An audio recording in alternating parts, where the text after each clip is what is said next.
안녕하세요. 저는 문사가에 대해서 설명드리려고 영상 찍게 되었습니다. 문사가는 남쪽 티그리스강 시리즈 있죠. 나그네 학자 발명가의 순서대로 플레이에서 최종적인 승자가 누군지 가릴 수 있게 캠페인 모드로 게임 플레이할 수 있게 해주는 확장입니다. 그래서 구성물은 보시면 별게 없고요. 이제 이렇게 카드 몇 장 그리고 요 보드 하나가 그리고 토큰 3개가 단데 우선은 나그네 플레이를 할 때 여기 1번이라는 뒷면이 있는 카드 6장 중에서 3장을 섞어가지고 앞면으로 공개를 하고 남은 3장은 뒷면으로 잘 보관을 해둡니다. 그래서 여기 보시면 목표 카드라고 생각하시면 편해요. 그래서 게임 중에 나그네 게임 중에 마을 주민 카드 5장 이상 보유하기 혹은 뭐 길드 한 곳에서 여행력 7개 이상 보유하기 이런 이제 목표를 깨면 그 사람이 즉시 이제 깨는 즉시 이 카드를 가져가게 됩니다. 그래서 캠페인의 목표는 이런 목표 카드를 많이 획득하는 거예요. 그래서 3개의 게임이 끝났을 때 이제 이 목표 카드를 제일 많이 보유한 플레이어가 승리하게 되는데 동률일 때의 규칙은 이제 마지막에 설명드리겠습니다. 어쨌든 그래서 첫 번째로 이 목표 카드를 얻는 방법이 바로 요 앞면으로 되어 있는 3장을 목표 조건이 될 때 가져가는 거. 이 밑에 있는 글자는 이제 뭐냐? 이 문장들은 다음 게임에서 적용되는 패시브예요. 그러니까 내가 앞면인 목표 카드를 이제 목표 달성을 통해서 얻었을 때 다음번 게임에서는 요런 능력이 적용이 된다라고 보시면 되겠습니다. 두 번째로 이제 목표 카드를 획득할 수 있는 방법은 뭐냐면 여기 가운데 보시면은 이런 문양들이 있어요. 나침반이라든지 아니면은 물통이라고 해야 되나? 여기 잘 뭔지 모르겠는데 아무튼 이런 문양들이 있습니다. 총 3종류의 문양이 있는데 같은 문양을 3개 모을 때마다 이제 요 특수 문양 목표 카드 하나를 가져가게 됩니다. 그래서 한 사람이 여러 장을 획득할 수도 있긴 한데 어쨌든 이 문양은 앞면 목표 카드에서만 나오니까 이제 앞면 목표 카드를 최대한 많이 획득하도록 노력을 해야겠죠. 이제 추가로 이 토큰을 얻을 기회도 있는데 이 토큰도 역시 여기 아이콘 이 문양 개수 3개를 채우는 데 들어갑니다. 그래서 토큰을 얻는 것도 나름 쏠쏠할 수 있다 보시면 되겠습니다. 그럼 이제 여기 뒷면이었던 아까 3장 치워놓으라 했잖아요. 요것도 이제 분배를 하는데 게임 끝나고 분배를 합니다. 요거는 어떤 식으로 하냐면 이번 게임이 끝났을 때 1등과 2등의 점수 차가 15점 이상이다 혹은 15점보다 적다. 요 두 가지 경우에 따라서 이 뒷면 3장을 분배하는 규칙이 다른데 일단 15점 이상이면은 큰 승리, 이제 영어로 메이저 빅토리라고 하는데 큰 승리라서 이제 1등이 이 뒷면 3장 중에서 랜덤으로 2장을 받고 또 이 2장 중에 랜덤으로 1장을 앞면으로 공개를 합니다.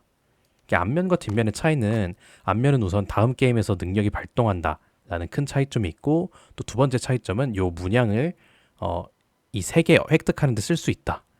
이제 그런 차이점이 있는데 뒷면은 능력도 없고 문양도 안 주니까 이제 결국에 카드 장수로만 들어가게 되는 거죠. 근데 결국은 앞면이든 뒷면이든 몇 장이냐에 따라서 캠페인 승리가 갈리니까 이제 뒷면으로 카드 얻는 것도 나름 중요하다고 볼 수 있겠습니다.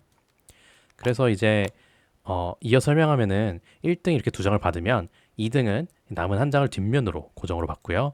3등은 원하는 토큰 3개 중에 하나를 선택해서 획득하게 됩니다.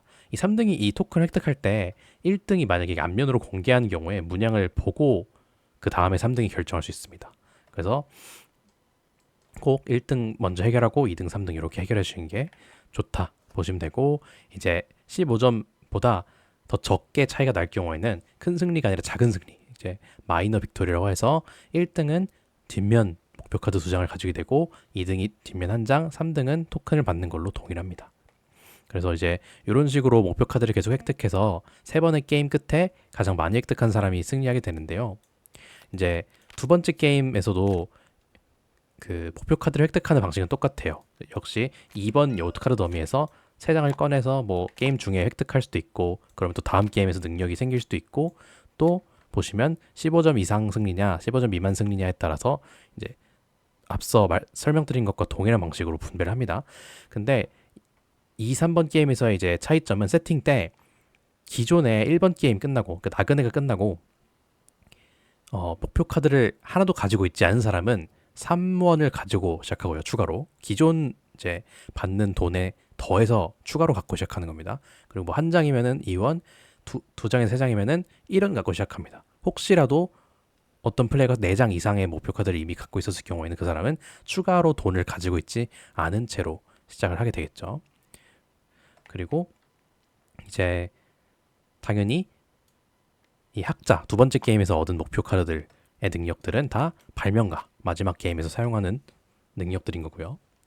그리고 이제 세 번째 게임에서 세팅 때 요 숫자에 맞게 각자 가지고 있는 목표 카드 숫자에 맞게 아까 설명한 방식대로 추가로 3원, 2원, 1원 혹은 0원을 가지고 시작하면 되겠습니다. 그리고 이제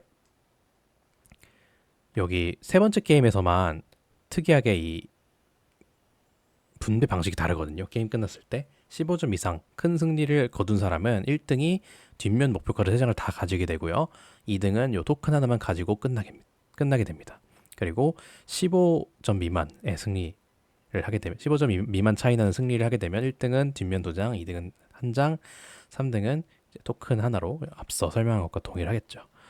그래서 이제 약간의 여기 한 번에 3장 얻을 수 있는 기회 때문에 약간의 역전 기회도 있고 결국 장수와 동일하면 근데 앞면 목표 카드가 더 많은 사람이 승리하고 그것마저 동일하면 이제 그 사람들끼리 발명가에서 나온 점수를 비교해서 이제 더 높은 사람이 승리합니다. 그 이후에 이제 동률 가르는 방식은 규칙서 언급되어 있지 않으니까 따로 뭐 학자 점수를 기억해내든지 그런 방식으로 가려내시면 될 것 같고요. 이제 여기 영상에 제대로 보일지 모르겠는데 요게 이제 1번 게임에서 사용하는 목표 6가지의 목록이거든요. 그래서 이제 보통은 아이콘이 2개인 게 당연히 더 토큰 그 특수 카드 모으기엔 좋다 보니까 아이콘 2개인 게 좀 더 이제 능력이 떨어진다든지 아니면은 요 위에 조건이 어렵다든지 그런 이제 차이점이 있고요. 그리고 이제 하나 좀 설명드리면 천문학 트랙을 수확할 때마다 이런 게 나오는데 학자에서 쓰는 카드잖아요. 요게 능력이 천문학 트랙이 뭐냐면 요거예요. 파란색 트랙. 그래서 요 수입 카드 중에서 천문학 트랙에서 요 손 표시 있죠. 요런 게 이제 예시인 거죠. 저 천문학 수액 트랙 수확이라는 게 요게 예시고 그래서 이제 사실은 주사위를 뽑을 때 발동한 효과라고 보시면 되겠습니다. 그리고 이제 학자에서 쓰는 6가지 목표는 요렇고 이제 제가 다 해보진 못했어요. 이제 문사가를 한 번밖에 완료를 못 해봤기 때문에 이제 어느 게 좋다 나쁘다 그걸 이제 평가할 단계는 아닌 것 같아서 그래서 이제 영상은 요렇게만 마무리하고 이제 재밌는 문사가 되시길 바라겠고 요 문사가 한글 카드는 이제 창작마당에 올려놨으니까 링크 달아드릴 테니까 이제 사용하시면 되겠습니다. 네, 감사합니다.